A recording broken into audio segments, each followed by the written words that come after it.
What's up, everybody? It's your favorite 12's favorite nerd, and today we are looking at the Magic Square Prowl, which they're calling Thunder Pioneer. I don't know, Mac. I don't know about that name, but that's what they're calling it. It's all known to me, of course, from Robert D, who I love and appreciate, and we're going to go ahead and take a look at this guy, but in order to do so, we need to start with accessories. He comes with two of the shoulder mounts. They pivot here on this hinge, and the tips are painted silver, decent enough sculpt work, and they'll plug right in here behind his head on both sides. They'll also peg into the front of the vehicle in vehicle mode. He also comes with his signature rifle, no paint work, but decent enough sculpt, and he'll hold that just fine. All right, so let's start talking about the figure. And we'll start with the head sculpt. Solid. Super solid. Face is painted, the eyes are painted metallic blue, and then the crest is painted red. So on a ball peg, you get the head all the way up, a little bit down, swivel, confused Prowl look. What more could you want?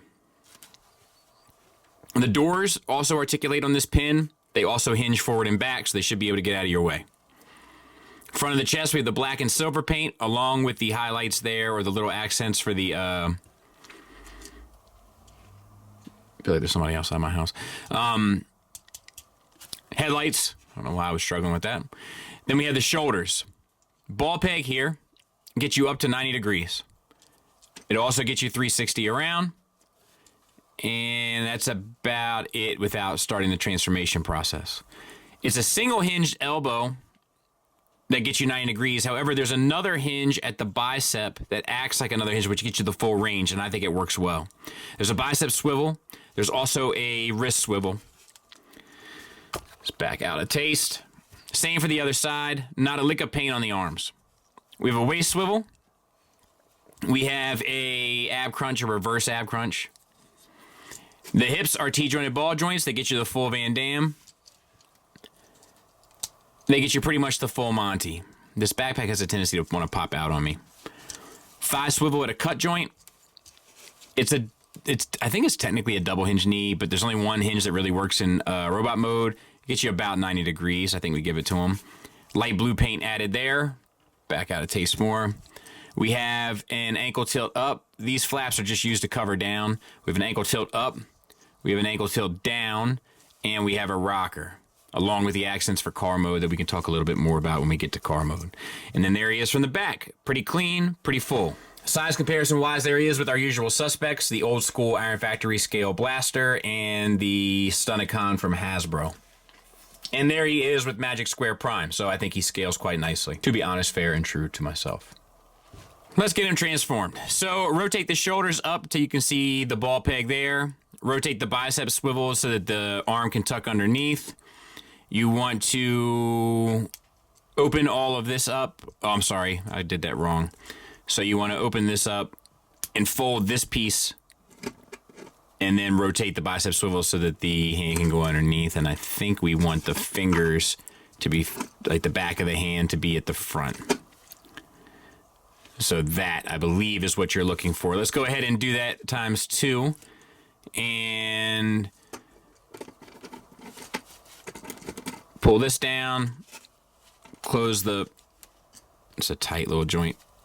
Flap there. And then rotate, whoa,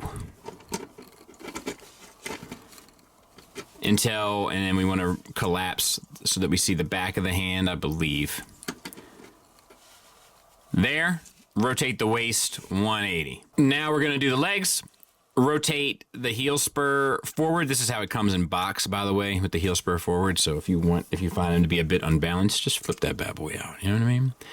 All right, flip the down, and then we have these two sections. Take the top section and Combiner Wars that up. Same on this side.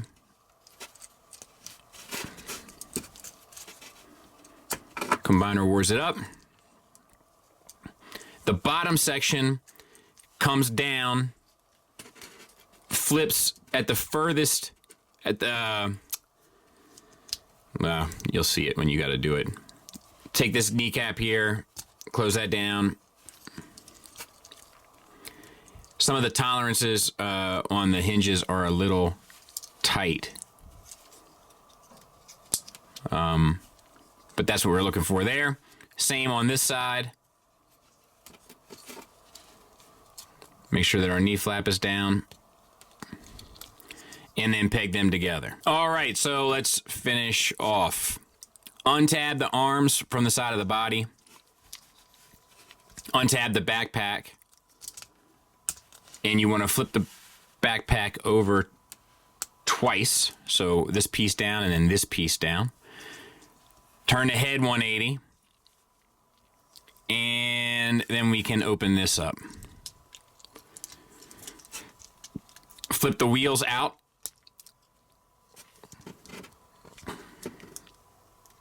And you want to get the head around and then lay the head flat so that it will fit inside of this section here.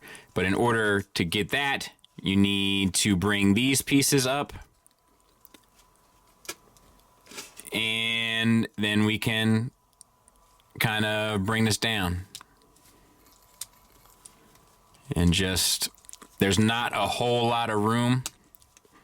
So just make sure that you are accounting for all your pieces properly. Close the doors on the side. They'll latch on to the... And then rotate this back. There's a peg there. And on the other side, close that last little flap. There it is. I'll clean it up. We'll take a look at it. And I think it does a pretty good job. Rolls.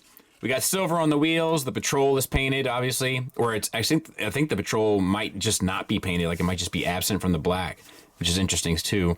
The little shield is painted on. Red translucent for the light bar. Details down there come through. We've already talked about those in robot mode. You know, even the heel spurs end up looking like exhaust. I think it's pretty clever, and I think it's pretty smart, and I dig it. And there it is next to Tiger Tracks.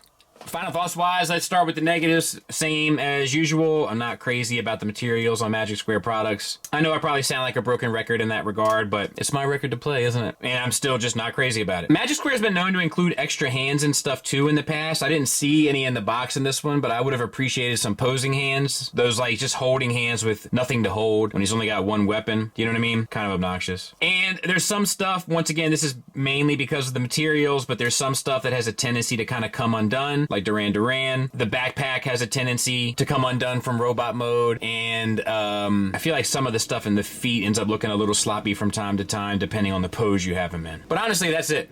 He's super well sculpted. He's super well painted. The accessories integrate well and they're appropriate. Would have liked some more hands, but what he comes with is appropriate. Transformation sequence is pretty fun, intuitive, rewarding, and interesting. Like I said, the articulation and sculpt are there, so it's a recommend from me. Pretty solid little unit. Thanks for listening. Thanks for watching. Until next time, take care.